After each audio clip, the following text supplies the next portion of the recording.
राष्ट्रवादी काँग्रेस पक्ष आणि घड्याळ चिन्ह अजित पवार यांना देण्याच्या निवडणूक आयोगाच्या निर्णयाविरोधात शरद पवार यांच्या पक्षानं सुप्रीम कोर्टात दाखल केलेल्या याचिकेवर आज सुप्रीम कोर्टात सुनावणी होणार आहे। कोर्टाच्या सुनावणीकडे सगळ्यांचं लक्ष लागलं।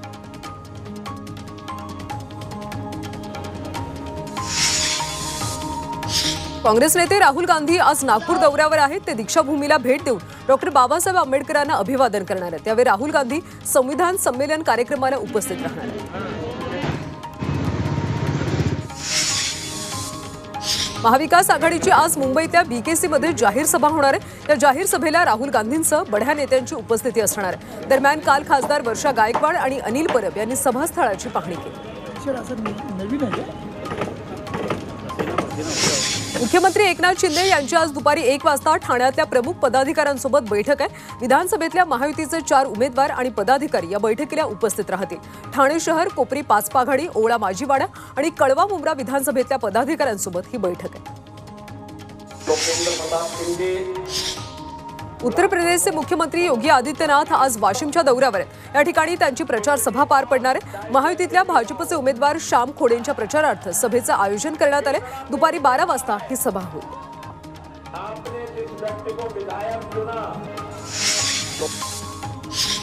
मनोज जरांगे आज 1 दिवसीय बीड जिल्हा दौऱ्यावर आहेत। तलवाडा इथल्या त्वरिता देवीचं दर्शन घेऊन जरांगे या दौऱ्याला सुरुवात करणार आहेत। जरांगे एकाच दिवशी 19 गावांमध्ये भेटीगाठी घेणार आहेत।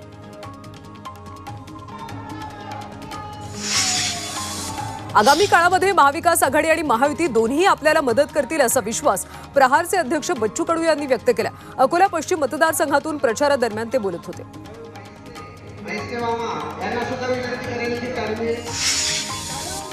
2014 पासून वारंवार काँग्रेसकडून वसंतदादा घराण्याला उमेदवारी दिली जात नाही। वसंतदादा कुटुंबावरच अन्याय का असा सवाल खासदार विशाल पाटील यांनी उपस्थित केला। सांगलीमध्ये काँग्रेसच्या बंडखोर जयश्रीताई पाटील यांच्या प्रचार सभेदरम्यान त्यांनी हा सवाल केला।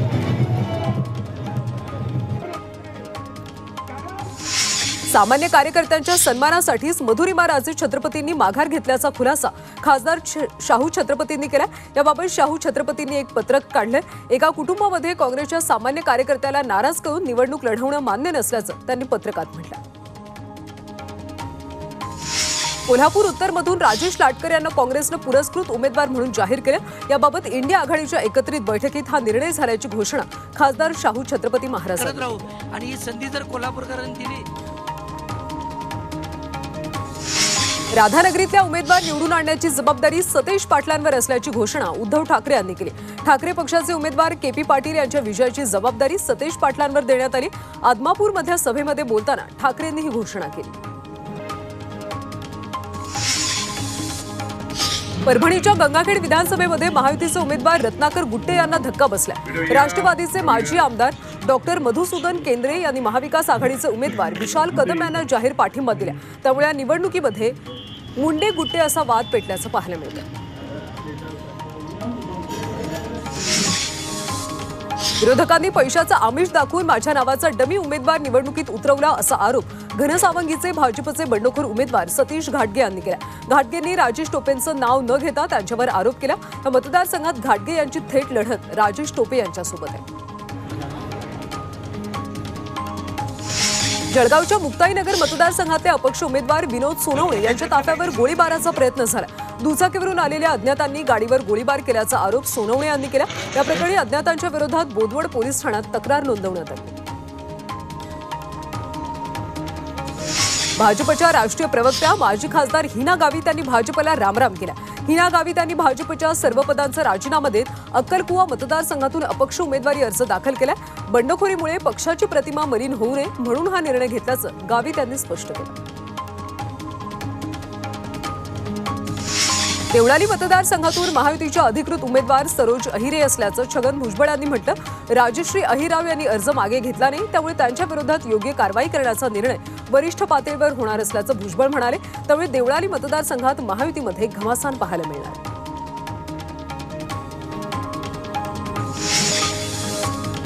कळवा मुंब्रा मतदारसंघात वंचितनं पंढरीनाथ गायकवाड यांना रिंगणात उतरवलं। यावेळी अनेक नगरसेवकांनी खुला आणि छुपा पाठिंबा आम्हाला दिला असा दावा गायकवाड यांनी केला।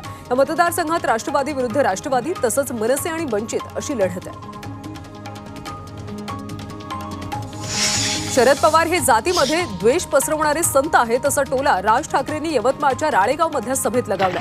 माझं सरकार आल्यावर असल्या फुकट गोष्टी मिळणार नाही, मी महिलांना सक्षम करेल, हाताला काम देईल असा विश्वास ठाकरेंनी व्यक्त केला.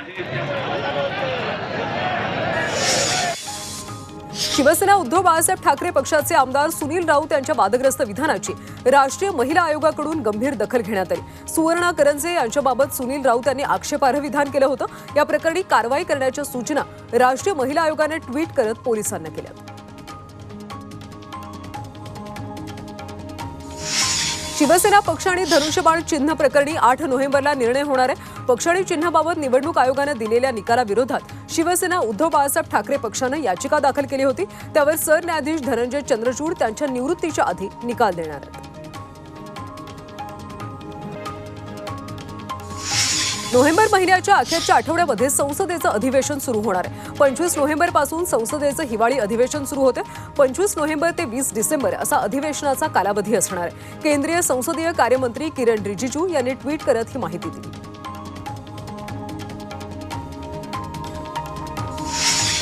पक्ष फुटल्यानंतर शरद पवारांची जी अवस्था झाली होती तशीच आज आपली अवस्था आहे. राष्ट्रवादी काँग्रेस शरदचंद्र पवार पक्षाचे उमेदवार हर्षवर्धन पाटील यांनी खंत व्यक्त केली. इंदापूरच्या प्रचार सभेमध्ये त्यांनी हे वक्तव्य केलं. फडणवीसांनी स्वतःला अभिमन्यू म्हणत आपण अयशस्वी असल्याचं कबूल केलंय असा टोला प्रहार जनशक्तीचे अध्यक्ष बच्चू कडू यांनी फडणवीसांना लगावला. राज्यातल्या प्रत्येक जिल्ह्यामध्ये छत्रपती शिवाजी महाराजांचं मंदिर बांधणार तर सुरतमध्ये छत्रपती शिवाजी महाराजांचं मंदिर बांधून दाखवणार. उद्धव ठाकरेंनी कोल्हापूरच्या सभेत ही मोठी घोषणा केली. महाविकास आघाडीचं सरकार आल्यावर मुलींसोबत मुलांना देखील मोफत शिक्षण देणार, महिला पोलिसांची भरती करणार आणि महिला पोलीस स्टेशन देखील उभी करणार असं उद्धव ठाकरे यांनी कोल्हापूरच्या सभेत म्हटलं.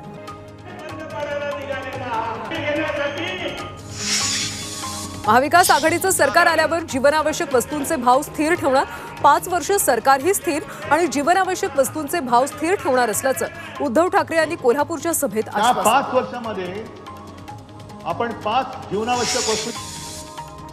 प्रामाणिक माणसाला तिकीट न देता पैसे घेऊन तिकीट द्यायचं शिवसेना उद्धव ठाकरे पक्षात सुरू असल्याची टीका आमदार हेमंत पाटील यांनी केली. नांदेड उत्तरचे शिवसेनेचे उमेदवार आमदार बालाजी कल्याणकर यांच्या पक्ष कार्यालयाच्या उद्घाटनाप्रसंगी त्यांनी हे वक्तव्य केलं. शिवसेना उद्धव बाळासाहेब ठाकरे पक्षाचे आमदार सुनील राऊत यांच्या वादग्रस्त विधानाची राष्ट्रीय महिला आयोगाकडून गंभीर दखल घेण्यात आली. सुवर्णा करंजे यांच्याबाबत सुनील राऊत यांनी आक्षेपार्ह विधान केलं होतं. या प्रकरणी कारवाई करण्याची सूचना राष्ट्रीय महिला आयोगाने ट्विट करत पोलिसांना दिल्या. पालघरमधल्या बोईसर विधानसभेमध्ये एकूण 7 उमेदवार रिंगणात आहेत. तसंच सर्वच उमेदवारांनी प्रचाराला सुरुवात केली. तर महाविकास आघाडीचे उमेदवार विश्वास वळवी यांनी घरोघरी जाऊन स्वतःचा प्रचार सुरू केला. यावेळी चिमुकल्यांनीही या प्रचार रॅलीत सहभाग घेतला. भंडारा विधानसभा मतदारसंघातल्या शिवसेनेचे उमेदवार नरेंद्र भोंडेकरांनी प्रचाराला सुरुवात केली. गेल्या 5 वर्षात अनेक महत्त्वपूर्ण विकास कामं झाली. विकासाला सुरू ठेवण्यासाठी जनता परत निवडून देईल असा विश्वास त्यांनी व्यक्त केला. कोल्हापुरात शिरोळमध्ये अपक्ष महायुतीचे पुरस्कृत उमेदवार राजेंद्र पाटील यड्रावकर यांच्या प्रचारार्थ मुख्यमंत्री एकनाथ शिंदे यांच्या उपस्थितीत महिला मेळावा पार पडला. यावेळी सावत्र भाऊ लाडकी बहीण योजना बंद करण्यासाठी न्यायालयात गेले असं म्हणत मुख्यमंत्र्यांनी विरोधकांवर निशाणा साधला. अजित पवारांचे स्टार प्रचारक म्हणून अभिनेता भाऊ कदम आता प्रचार करणार आहेत. राष्ट्रवादी काँग्रेसचे स्टार प्रचारक म्हणून भाऊ कदम निवडणुकीच्या मैदानात उतरणार आहेत. सयाजी शिंदे यांच्यानंतर मराठीतले आघाडीचे आणि विरोधी अभिनेते भाऊ कदम राष्ट्रवादी काँग्रेससोबत जोडले गेले. कल्याण पश्चिम मतदारसंघातल्या महायुतीचे उमेदवार आमदार विश्वनाथ भोईर यांनी प्रचाराला सुरुवात केली. टिटवळातल्या महागणपतीचं दर्शन घेऊन भोईर यांनी निवडणूक प्रचार सुरू केला. यावेळी टिटवळा मंदिर परिसरातून वाजत गाजत भव्य रॅली काढण्यात आली.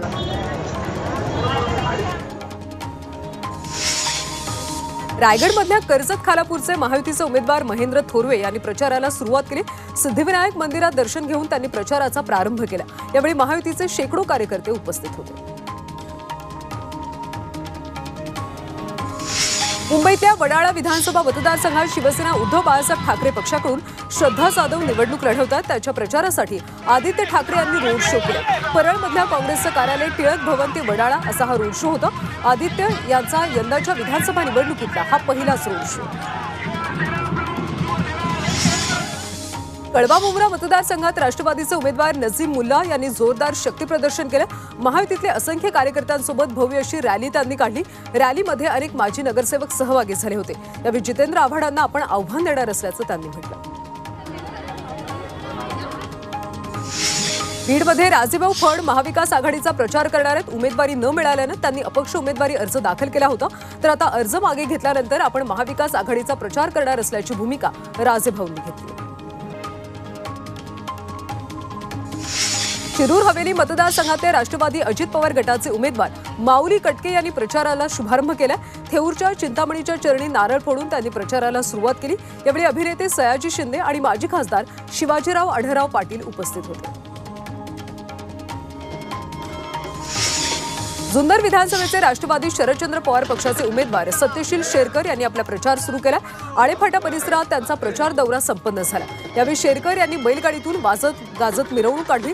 यावेळी शेरकर यांनी सरकारवर जोरदार निशाणा साधला. नागपूरमधल्या शिवसेना नेते आणि माजी आमदार राजू पारवे यांनी भाजपमध्ये प्रवेश केला. उपमुख्यमंत्री देवेंद्र फडणवीस यांच्या घरी त्यांचा पक्षप्रवेशाचा कार्यक्रम झाला. उमरेड मतदारसंघ भाजपला सुटल्यानंतर राजू पारवे यांनी सुरुवातीला बंडखोरीचा पवित्रा घेतला होता. भाजपचे राष्ट्रीय कार्यकारिणीचे माजी सदस्य हनुमंत कोकरे यांनी राष्ट्रवादी शरद पवार पक्षात प्रवेश केला. कोकरे यांच्यासह त्यांच्या काही सहकाऱ्यांनी शरद पवार पक्षामध्ये प्रवेश केला.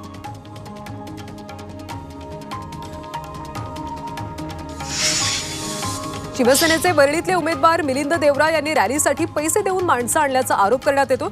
उद्धव ठाकरे पक्षाचे खासदार अनिल देसाईंनी याबाबत पत्र लिहित निवडणूक आयोगाकडे तक्रार केली. मिलिंद देवरांनी आचारसंहिता भंग केल्याचा आरोप देसाईंनी केला. स्वतःच कारवाईच्या लाईनमध्ये आहे, त्यामुळे स्वतःला अभिमन्यू समजू नये असा इशारा पटोले यांनी देवेंद्र फडणवीस यांना दिला. मी अभिमन्यू आहे, चक्रव्यूह भेदून बाहेर येणार असं वक्तव्य देवेंद्र फडणवीस यांनी केलं होतं. त्याला नाना पटोले यांनी जोरदार प्रत्युत्तर दिलं. गृहमंत्री अमित शहा 7 तारखेला रात्री कोल्हापूरमध्ये मुक्कामी असणार आहेत आणि त्यानंतर 8 तारखेला कोल्हापूर दक्षिण, सांगली, जत, कराड दक्षिण आणि पुण्यातल्या खडकवासला इथं अमित शहा यांच्या प्रचार सभा होणार आहेत.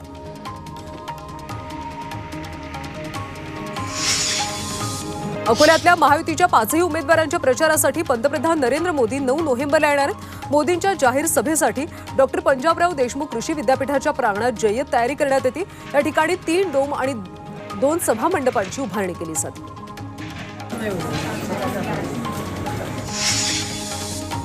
रायगडमधल्या 7 विधानसभा मतदारसंघात 20,668 मतदारांची वाढ झाली. निवडणूक विभागाकडून जाहीर केलेल्या अंतिम मतदार यादीनुसार एकूण 24,88,000 मतदार आहेत. यामध्ये 12,59,567 पुरुष आहेत तर 12,29,130 महिला असून 91 तृतीयपंथी मतदारांची संख्या.